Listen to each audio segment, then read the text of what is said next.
Good morning students. આજના લેક્ચરમાં આપણે નવા ચેપ્ટર નંબર 12 જેનું નામ છે થર્મોડાયનેમિક્સ નો અભ્યાસ કરવાનો છે, જેને ગુજરાતીની અંદર કહેવામાં આવે ઉષ્માગતિશાસ્ત્ર.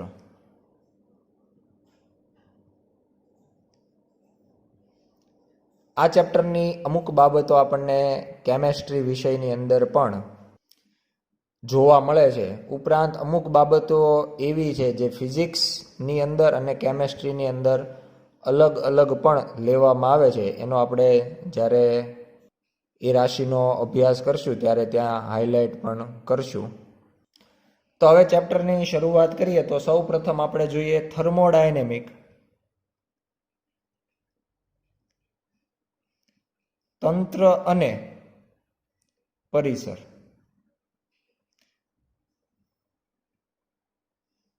તો થર્મોડાયનેમિક તંત્ર, તો એના માટે અહીંયા આપણે એવું કહેશું કે આપણે જે વસ્તુનો અભ્યાસ કરવાનો છે અથવા પદાર્થ, તો વસ્તુ અથવા જે પદાર્થ છે એના માટે અહીંયા આપણે શબ્દ વાપરશું તંત્ર. એટલે ઘણા બધા કણનું બનેલું તંત્ર હોય વસ્તુ અથવા પદાર્થ, એટલા માટે એને તંત્ર કહીશું. અને થર્મોડાયનેમિક તંત્ર માટે આપણે એવું કહી શકાય કે વિશ્વના જે ભાગનો થર્મોડાયનેમિક અભ્યાસ કરવાનો હોય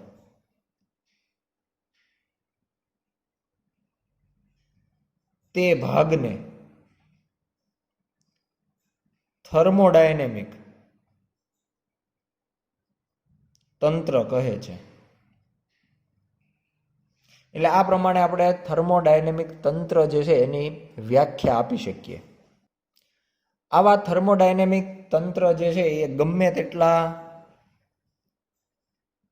મોટા હોઈ શકે, ગમે તેટલા નાના હોઈ શકે. એ 1 ડાયમેન્શનલ ઓર 2 ડાયમેન્શનલ ઓર 3 ડાયમેન્શનલ હોઈ શકે. એટલે સિંગલ ડાયમેન્શનલ એટલે આપણે જેને કહીએ છીએ એક પારિમાણિક, દ્વિપારિમાણિક અથવા તો ત્રિપારિમાણિક. એટલે 1 ડાયમેન્શનલ, 2 ડાયમેન્શનલ ઓર 3 ડાયમેન્શનલ કોઈ પણ હોઈ શકે. એટલે આ બધું ઓપ્શનલ છે, કોઈ પણ એક હોઈ શકે. એવી જ રીતે એવું પણ બને કે કોઈ એક વસ્તુનું જ તંત્ર હોય, એક જ વસ્તુનું બનેલું તંત્ર, અથવા એક કરતા વધારે વસ્તુ ભેગી થઈને તંત્ર બનાવતું.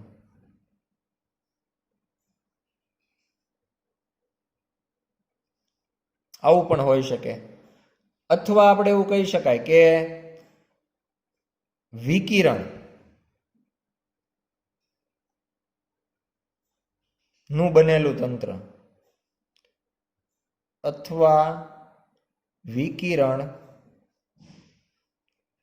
તંત્રનો કોઈ એક ઘટક પણ હોઈ શકે. એટલે આપણે જે અહીંયા કીધું કે એક કરતાં વધારે વસ્તુનું બનેલું તંત્ર હોઈ શકે, તેમાં જેટલી પણ વસ્તુઓ છે એ બધી એના ઘટક સ્વરૂપે લઈ શકો તમે. ધારો કે કોઈ તંત્ર 5 વસ્તુનું બનેલું છે તો એમાં 5 છે એના ઘટક કહેવાય. એટલે કોઈ તંત્રના 5 ઘટક હોઈ શકે, 10 ઘટક હોઈ શકે, એક પણ હોઈ શકે. એટલે એ પ્રમાણે જેટલી વસ્તુઓ ભેગી થઈ અને તંત્ર બનાવે છે એ બધી વસ્તુને તમે એક એક ઘટક તરીકે લઈ શકો. તો આ જે બાબતો છે એ થર્મોડાયનેમિક તંત્રની વાત થઈ. હવે આપણે વાત કરીએ પરિસરની. તો આપણે એવું કહી શકાય કે તંત્રની આસપાસના બાકીના ભાગને કે જેની સીધી અસર તંત્ર પર થતી હોય, તંત્ર એટલે કે આપણું થર્મોડાયનેમિક તંત્ર પર થતી હોય તેને પરિસર અથવા તો વાતાવરણ કહેવાય, જેને અંગ્રેજીમાં આપણે એન્વાયરમેન્ટ અથવા સરાઉન્ડિંગ એવું પણ કહેતા હોઈએ. તો આ પ્રમાણે આપણે જેનો અભ્યાસ કરીએ છીએ થર્મોડાયનેમિક, એ આપણું તંત્ર બનશે. અને એના સિવાયનો એની આજુબાજુનો જે વિસ્તાર છે કે જેની સીધી અસર એ તંત્ર પર થાય છે, એને આપણે વાતાવરણ અથવા તો પરિસર કહી શકીએ. હવે આપણે વાત કરીએ તંત્ર અને પરિસરને જોડતી જે રેખા છે, જોડતી અથવા તો એના માટે આમ તો એવું કહી શકાય કે અલગ પાડતી, જુદા પાડતી. તો એના માટે વ્યાખ્યા આપી શકાય કે તંત્ર અને તેના પરિસરને જુદી પાડતી હદને અથવા તો સીમાને તંત્રની પરિસીમા કહે છે.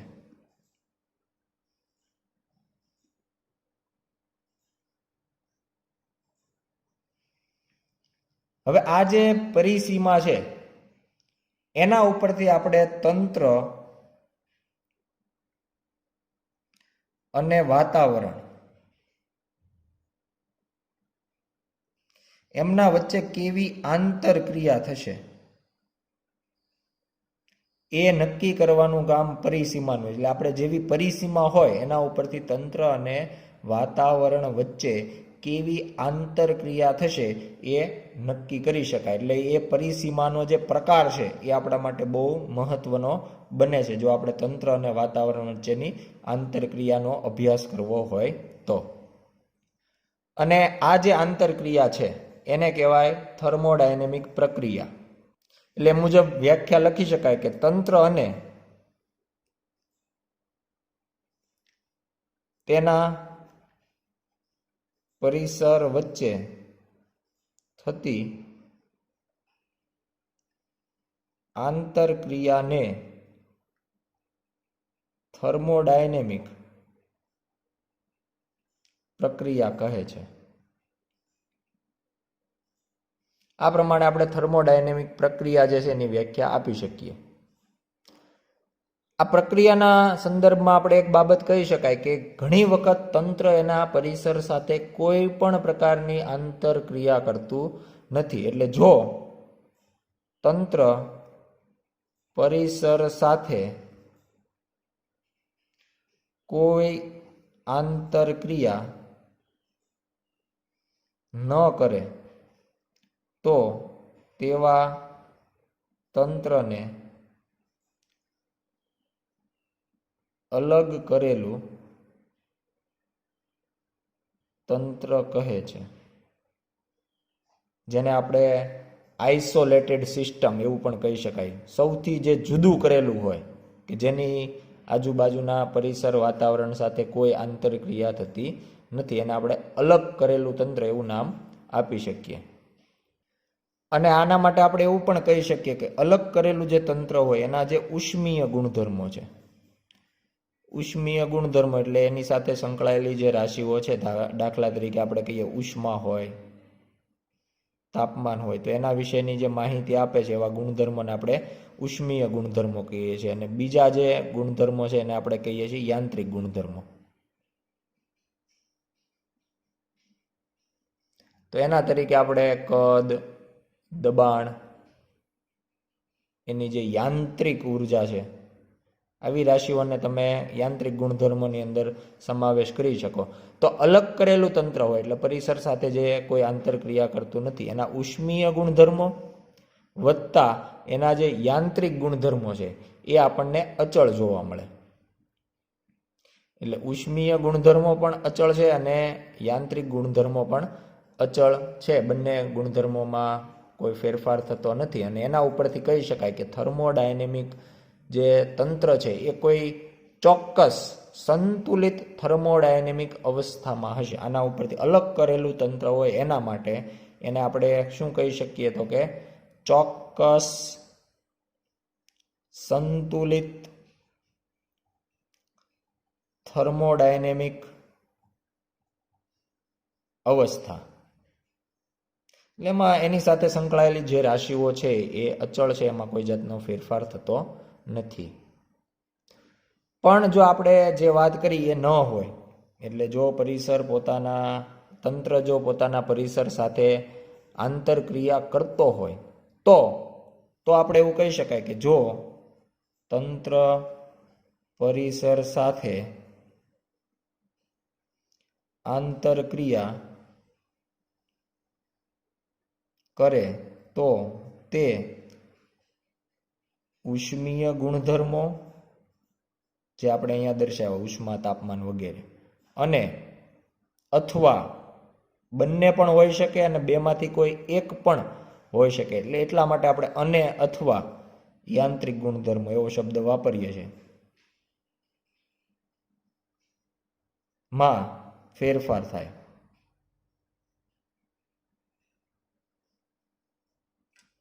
ઉષ્મીય ગુણધર્મો માટે આપણે એવું કહી શકાય કે એ કંઈક ઉષ્મીય ઉર્જા ની આપલે કરશે. જે આપણે અહીંયા આંતરક્રિયા કરીએ છીએ એટલે કાં તંત્ર જે છે એ પરિસરને આપે અથવા પરિસર છે એ તંત્રને કંઈ ઉષ્મીય ઉર્જા આપે તો એના ઉષ્મીય ગુણધર્મો ફેરફાર થાય, બદલાશે. અને જો આપણે યાંત્રિક ગુણધર્મની વાત કરતા હોય તો એના માટે યાંત્રિક ઉર્જાની આપલે થાય. એટલે કાં તંત્ર પરિસરને અથવા પરિસર તંત્રને કોઈ યાંત્રિક ઉર્જાનો ફેરફાર કરે, અથવા બંને એક સાથે પણ હોઈ શકે. તો એ પ્રમાણે આપણે બંને ઉર્જાને ધ્યાનમાં લઈ અને એ પ્રમાણેના ગુણધર્મોમાં ફેરફાર થશે એવું કહી શકીએ. આ પ્રમાણેની પ્રક્રિયા થતાં થતાં તંત્ર છેલ્લે એ પોતે કોઈ એક અવસ્થામાંથી બીજી અવસ્થામાં પહોંચે.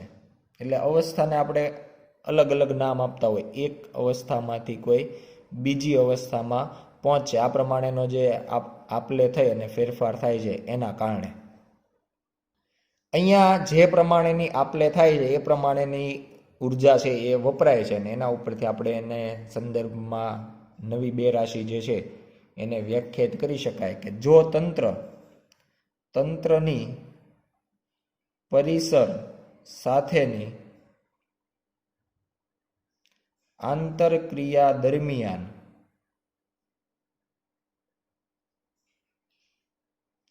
વિનિમય પામતી ઉષ્મા ઉર્જાને ઉષ્મા અને વિનિમય પામતી યાંત્રિક ઉર્જાને કાર્ય કહે છે. ઉષ્મા કોને કહેવાય અને કાર્ય કોને કહેવાય? તો એની વ્યાખ્યા જે છે આપણે અહીંયા આપી છે કે જો તંત્ર જે છે તંત્રની પરિસર સાથેની આંતરક્રિયા દરમિયાન, તંત્ર અને પરિસરની આંતરક્રિયા દરમિયાન જે ઉષ્મા ઉર્જાનો વિનિમય થાય, વિનિમય એટલે કે આપલે, તો એને આપણે કહી શકીએ ઉષ્મા. અને જો આ આંતરક્રિયા દરમિયાન યાંત્રિક ઉર્જાની આપલે થાય, વિનિમય થાય, તો એને કહેવાય કાર્ય. અહીંયા આપણે થર્મોડાયનેમિક તંત્ર જે છે એના માટે એવું કહી શકીએ કે થર્મોડાયનેમિક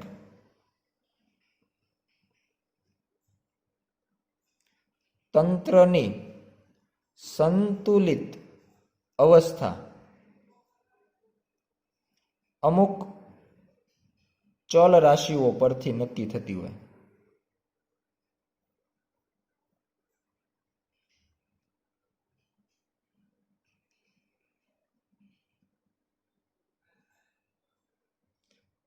આવી ચલ રાશિઓને, ચલ રાશિ એટલે કે જે રાશિઓ બદલાતી હોય, ચલનો મિનિંગ થાય જે રાશિ અચળ નથી, એટલે ચલ રાશિઓને થર્મોડાયનેમિક ચલ રાશિઓ અથવા અવસ્થા ચલ રાશિઓ કહેવાય. કારણ કે એના ઉપરથી આપણે એની અવસ્થા પણ નક્કી કરતા હોઈએ છીએ. આપણે જે અવસ્થાની વાત કરી એ આપણે આ રાશિઓ ઉપરથી જ નક્કી કરતા હોય, એટલે અવસ્થા ચલ રાશિઓ પણ કહેવાય. અને તંત્ર થર્મોડાયનેમિક તંત્ર છે એટલે થર્મોડાયનેમિક ચલ રાશિઓ પણ કહેવામાં આવે. અહીંયા એવું પણ બની શકે કે કોઈ એક ચલ રાશિ છે એ બીજી કોઈ ચલ રાશિ ઉપરથી નક્કી થઈ શકે અથવા મેળવી શકાય અથવા એકબીજા સંબંધ ધરાવતા હોય. તો આ જે બાબત છે એમાં અવસ્થા ચલ રાશિઓ વચ્ચેના સંબંધને અવસ્થા સમીકરણ કહે છે. એટલે જે ચલ રાશિઓ એકબીજા સાથે સંકળાયેલી છે એમના વચ્ચે જે સંબંધ આપવો હોય તો એ સમીકરણ દ્વારા આપણે રજૂ કરી શકાય, જેને કહેવાય અવસ્થા સમીકરણ. દાખલા તરીકે, ઉદાહરણ તરીકે આપણે લઈએ કે PV is equal to mu R T. આ પ્રમાણેનું સમીકરણ જે છે એ ખૂબ જ પ્રખ્યાત સમીકરણ છે, જે ચેપ્ટર 13 જે નેક્સ્ટ ચેપ્ટર છે વાયુનો ગતિવાદ,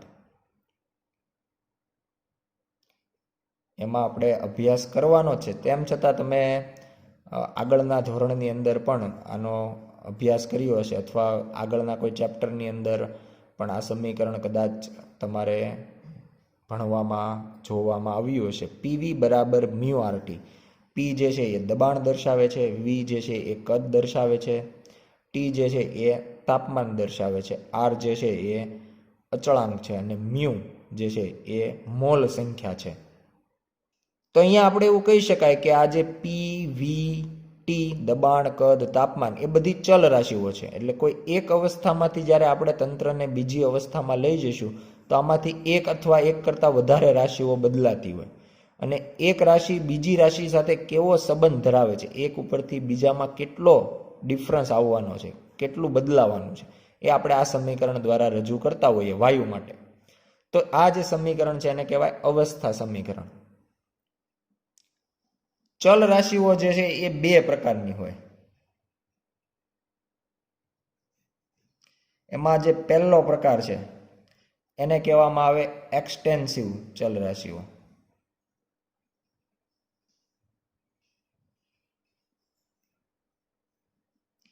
એક્સટેન્સિવ ચલ રાશિઓ એટલે એવી રાશિ કે જે તંત્રના પરિમાણ પર આધારિત હોય. એટલે આપણે એવું કહી શકાય કે તંત્રના પરિમાણ પર આધારિત હોય તેવી રાશિઓને, તેવી ચલ રાશિઓને એક્સટેન્સિવ ચલ રાશિઓ કહેવાય. દાખલા તરીકે અમુક ચલ રાશિઓ આપણે ઉદાહરણ તરીકે દઈએ, દળ, કદ, આંતરિક ઉર્જા. તો આ ચલ રાશિઓ એવી છે કે જે તંત્રના પરિમાણ પર આધારિત હોય. આપણે કોઈ નાનું એવું બોક્સ વિચારીએ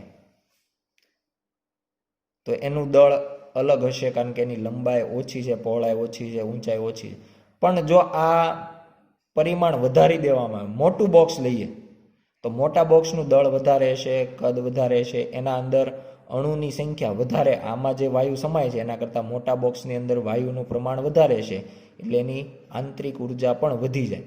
એટલે પરિમાણ આપણે માત્ર પરિમાણ બદલાવીએ છીએ અને એના લીધે આ રાશિઓ બદલાય છે.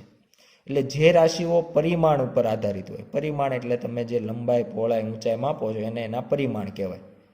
તો એ પ્રમાણે જે રાશિઓ બદલાય એને કહેવાય એક્સટેન્સિવ ચલ રાશિઓ. બીજું ઇન્ટેન્સિવ ચલ રાશિઓ.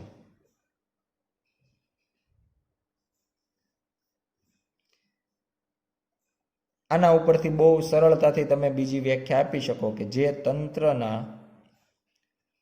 પરિમાણ પર આધારિત ન હોય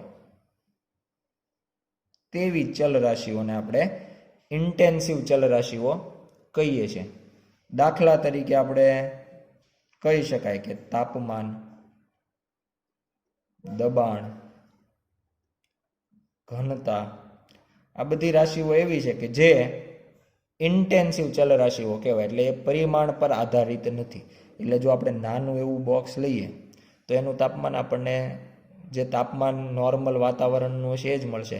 અને જો મોટું બોક્સ કદાચ કરીએ તો એનું તાપમાન એનું એ જ રહેવાનું છે. એના ઉપર એક વાતાવરણ દબાણ લાગે તો આના ઉપર એક વાતાવરણ દબાણ જ હશે. અહીંયા આપણે કીધું કે દળ વધે એમ કદય વધશે, જે એક્સટેન્સિવ રાશિ છે. પણ ઘનતા જે છે એ m/v પરથી મળે. એટલે એમાં દળ વધે સાથે સાથે કદ પણ વધે. અહીંયા તમે દળ ઓછું હોય, અહીંયા દળ વધી જાય, એમ કદ ઓછું કદ વધી ગયું. એટલે દળ વધે તો કદ પણ વધે. એટલે ગુણોત્તર છે એ આપણને અચળ મળે. એટલે બંને રાશિઓ દળ ને કદ પરિમાણ પર આધારિત છે, પણ એનો ગુણોત્તર એટલે કે ઘનતા પરિમાણ પર આધારિત નથી. એટલે આ પ્રમાણે આપણે જે ચલ રાશિઓ છે એના બે પ્રકાર પાડી શકાય, પરિમાણ પર આધારિત અને પરિમાણ પર આધારિત ન હોય તેવી. ત્યારબાદ હવે આપણે જોઈએ પદાર્થની અંદર તાપીય સંતુલન.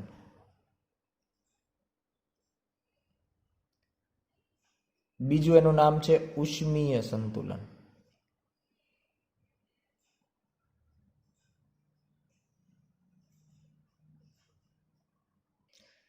અહીંયા આપણે એક ઉદાહરણ દ્વારા સમજવાનો પ્રયત્ન કરીએ. આપણી પાસે ધારો કે બે પદાર્થ છે, જેમાંનો એક પદાર્થ જે છે એ ગરમ પદાર્થ છે અને બીજો જે પદાર્થ આપણે લઈએ છીએ એ આપણા જે પદાર્થ લીધેલો છે એના કરતાં ઠંડો પદાર્થ છે. અને બંનેને આપણે એકબીજાના સંપર્કમાં રાખીએ છીએ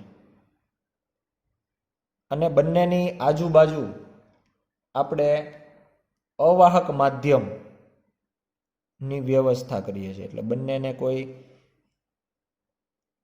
એવા તંત્રમાં મૂકીએ છીએ કે જે આજુબાજુના વાતાવરણ સાથે કોઈ પણ પ્રકારની આપલે કરી શકે નહીં. એટલે આપણે ચારે બાજુ જે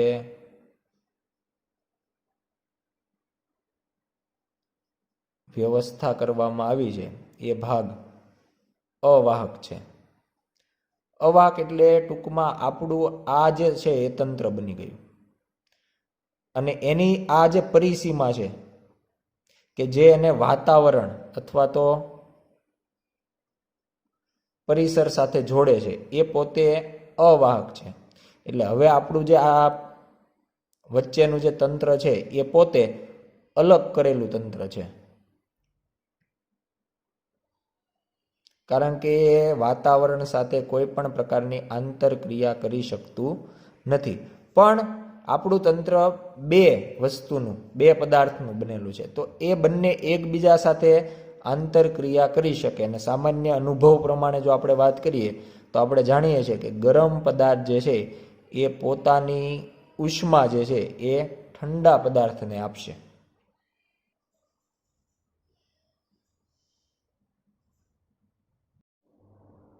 થોડા સમય બાદ જો આપણે ફરીથી એનો અભ્યાસ કરીએ અથવા બંનેને જોઈએ તો આપણને બંને પદાર્થ જે છે એ સમાન ગરમ અથવા તો સમાન ઠંડા માલુમ પડશે.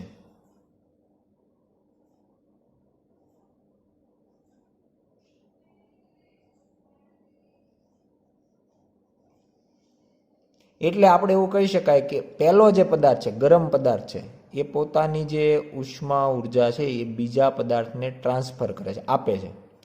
અને એના લીધે ઠંડો પદાર્થ પણ ધીમે ધીમે ગરમ થતો જાય છે અને છેવટે બંને જે છે એ એકબીજા સાથે તાપીય સંતુલનમાં આવે છે.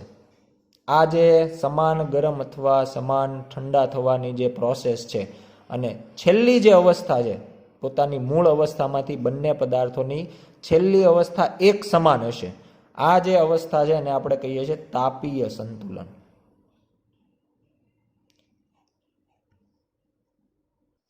આ પરિસ્થિતિમાં આપણે એવું સ્પષ્ટ કહી શકીએ કે પહેલો પદાર્થ જે ગરમ હતો એ બીજા પદાર્થને કોઈ જાતની ઉષ્મા ઉર્જા આપતો નથી. હવે જે બીજો પદાર્થ હતો એ ગરમ પાસેથી કોઈ પણ પ્રકારની ઉષ્મા લેતો નથી, અથવા તો એ ઠંડો પદાર્થ જે હતો એ હવે ગરમ એટલે બીજો જે પદાર્થ હતો એ પહેલા પદાર્થને કોઈ જાતની ઉષ્મા આપતો પણ નથી ને લેતો પણ નથી, એટલે ઉષ્મા ઉર્જાનો વિનિમય શૂન્ય બને છે. કોઈ જાતની ઉષ્માની હવે એકબીજા વચ્ચે આપલે થતી નથી.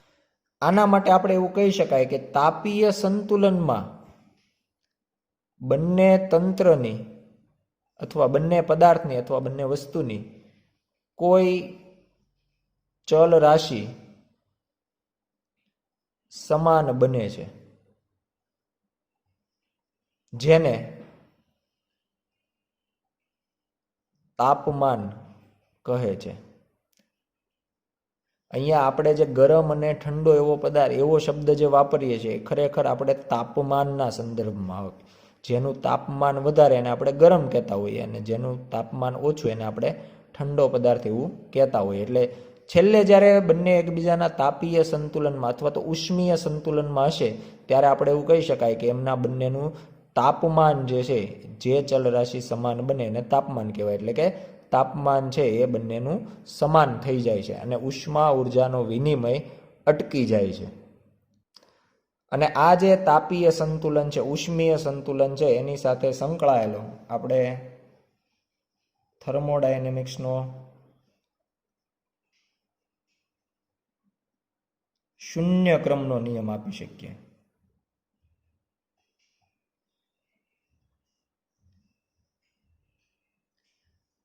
તો એના માટે અહીંયા આપણે એક આકૃતિની અંદર આપણે 3 તંત્ર ધ્યાનમાં લીધા છે, A, B અને C, અને એને વાતાવરણ સાથે અવાહક પરિસીમા અહીંયા આપણે જે ચારે તરફ બતાવી છે એ એક અવાહક પરિસીમા છે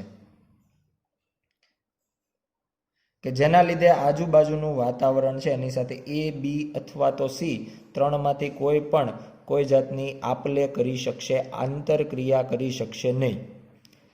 તો હવે આપણે કહી શકાય કે ત્રણેય એકબીજા સાથે, ત્રણેયની વચ્ચે A, B સાથે અથવા A, C સાથે આંતરક્રિયા કરી શકે, પણ એના માટે એમના વચ્ચેની જે પરિસીમા છે એ આપણા માટે મહત્વની બને. A અને B વચ્ચેની જે પરિસીમા છે એ જ પ્રમાણે A અને C વચ્ચેની પરિસીમા અને B અને C વચ્ચેની પરિસીમા. ધારી લઈએ કે શરૂઆતમાં આપણે એવું કંઈક કરીએ છીએ કે જેનાથી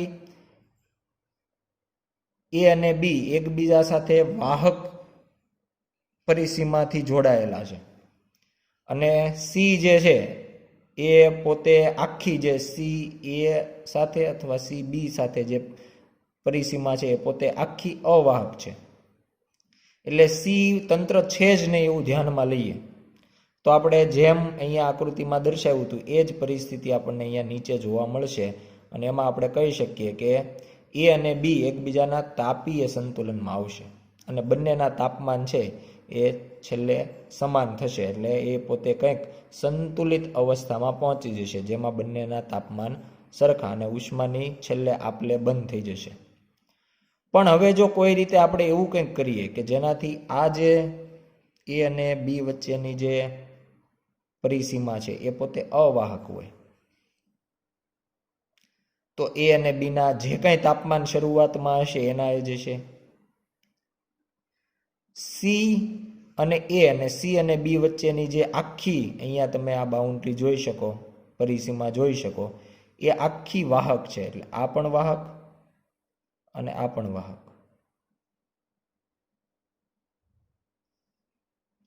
તો હવે આ કિસ્સાની અંદર આપણને કેવી પરિસ્થિતિ જોવા મળે તો કે અહીંયા તમે જોઈ શકો C અને A વચ્ચે વાહક પરિસીમા હોવાના કારણે આપલે પોસિબલ છે. જે પદાર્થ, જે તંત્ર વધારે તાપમાન હશે એ ઓછા તાપમાન તરફ ઉષ્માનું વહન કરશે, ઉષ્મા આપશે, ઠંડા પદાર્થને ઉષ્મા મળશે.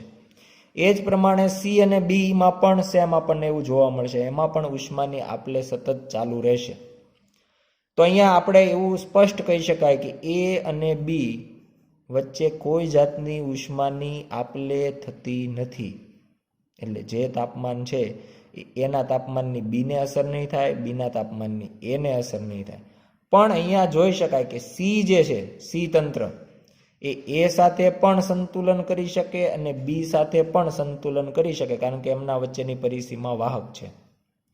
તો આવા કેસની અંદર આપણે એવું છેલ્લે એવું કહી શકાય કે ઘણા બધા સમય, લાંબા સમય બાદ આવું આપણને મળશે કે સી અને એ વચ્ચે તાપીય સંતુલન મળશે, કારણ કે એમના વચ્ચે ઉષ્માની આપલે થાય છે અને ઉષ્માની આપલે ત્યાં સુધી થશે જ્યાં સુધી બંનેના તાપમાન સમાન ન થાય. એટલે છેલ્લે આપણે એવું કહી શકાય, જ્યારે બધા પોતપોતાની સંતુલિત અવસ્થામાં આવશે, એ, બી અને સી, ત્યારે એવું કહી શકાય કે વાહક એ અને સી વચ્ચે વાહક દિવાલ હોવાથી એનું તાપમાન ટીએ હોય અને સી તંત્રનું તાપમાન ટીસી હોય, તો બંનેના તાપમાન સંતુલિત અવસ્થામાં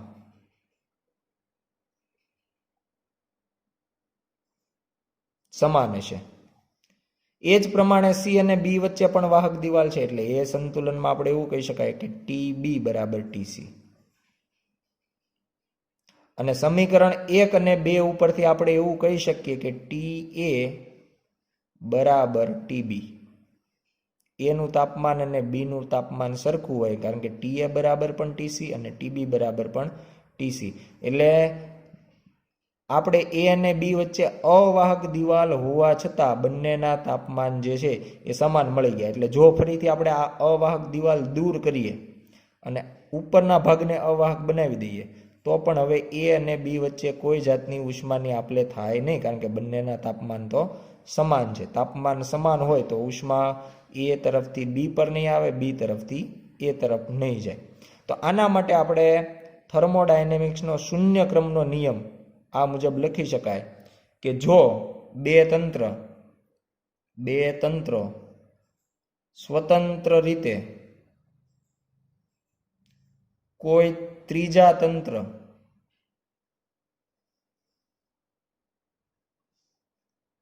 સાથે ઉષ્મીય અથવા તો તાપીય સંતુલનમાં હોય તો તેઓ એકબીજા સાથે પણ ઉષ્મીય અથવા તો તાપીય સંતુલનમાં છે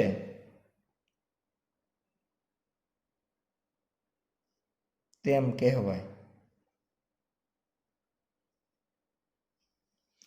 જો બે તંત્રો, એટલે અહીંયા હું એ અને બી ની વાત કરું છું, એ અને બી, ત્રીજા કોઈ તંત્ર, એટલે એ અને બી એકબીજા સાથે નથી, એ અને બી ત્રીજું કોઈ તંત્ર સી સાથે સંતુલનમાં છે, એ સી સાથે સંતુલનમાં છે, બી પણ સી સાથે સંતુલનમાં છે, તો એના ઉપરથી આપણે કહી શકાય કે તો તેઓ એકબીજા સાથે પણ સંતુલનમાં, તાપીય સંતુલનમાં છે તેમ કહેવાય. આ જે થર્મોડાયનેમિક્સનો શૂન્ય ક્રમનો નિયમ છે એ થર્મોડાયનેમિક્સના પ્રથમ ક્રમના નિયમ અને દ્વિતીય ક્રમના નિયમ પછી આપવામાં આવ્યો છે 1931ની અંદર. આર એચ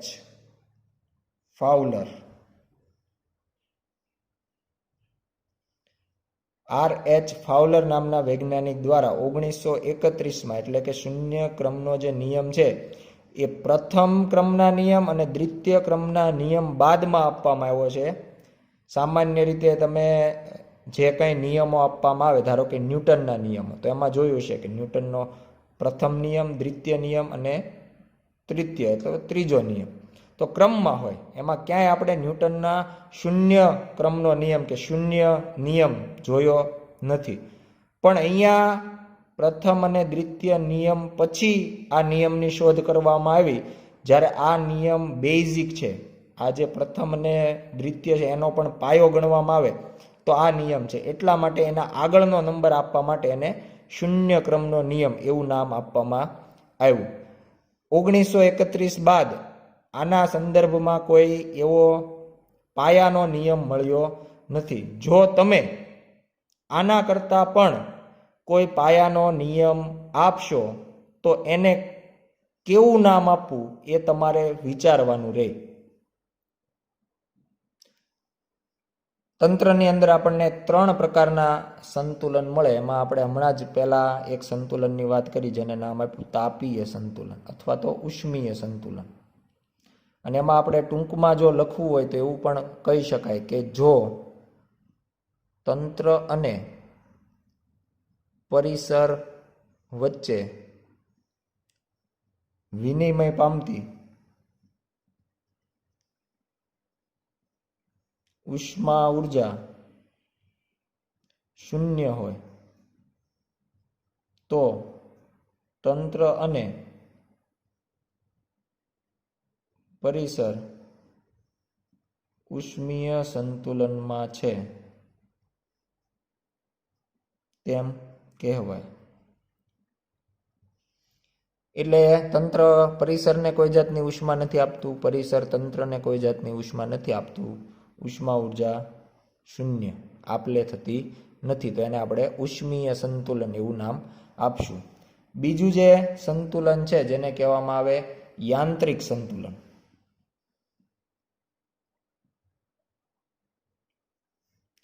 યાંત્રિક સંતુલનમાં આપણે વ્યાખ્યા આપી શકાય કે જ્યારે તંત્ર અને પરિસર વચ્ચે કોઈ અસંતુલિત બળ ન લાગતું હોય ત્યારે તંત્ર યાંત્રિક સંતુલનમાં છે તેમ કહેવાય. એટલે આ પ્રમાણે આપણે યાંત્રિક સંતુલનની વ્યાખ્યા આપી શકીએ. અને ત્રીજું જે છે એને કહેવાય રાસાયણિક સંતુલન.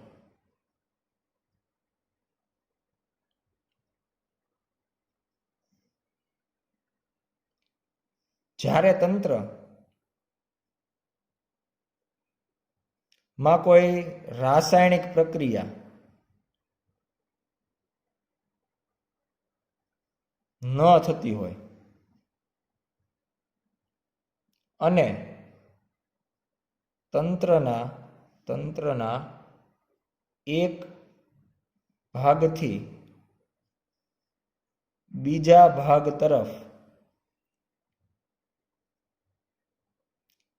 કોઈ રાસાયણિક ઘટકની ગતિ ન થતી હોય તો તંત્ર રાસાયણિક સંતુલનમાં છે તેમ કહેવાય. એટલે આ પ્રમાણે આપણે રાસાયણિક સંતુલન છે એની વ્યાખ્યા આપી શકાય. એટલે આ પ્રમાણેના 3 સંતુલન જે છે એ હોઈ શકે. અને આ ત્રણેય ઉપરથી એક નવું સંતુલન છે એને કહી શકાય, જેને આપણે કહીશું થર્મોડાયનેમિક સંતુલન. જે આ ત્રણેય ઉપરથી નક્કી થાય છે. જ્યારે તંત્ર તાપીય અથવા તો ઉષ્મીય, યાંત્રિક અને રાસાયણિક સંતુલન માં હોય ત્યારે તંત્ર થર્મોડાયનેમિક સંતુલન માં છે તેમ કહેવાય. એટલે ત્રણેય સંતુલન જો એક સાથે હોય, માત્ર તાપી અને યાંત્રિક હોય ને રાસાયણિક ન હોય, તો એને તમે થર્મોડાયનેમિક સંતુલન તરીકે લઈ શકો નહીં. ત્રણેય એક સાથે હોવા જોઈએ. તાપીય હોવું જોઈએ, યાંત્રિક હોવું જોઈએ અને રાસાયણિક હોવું જોઈએ. તો આ મુજબ આપણે થર્મોડાયનેમિક સંતુલનની વ્યાખ્યા આપી શકીએ. આભાર.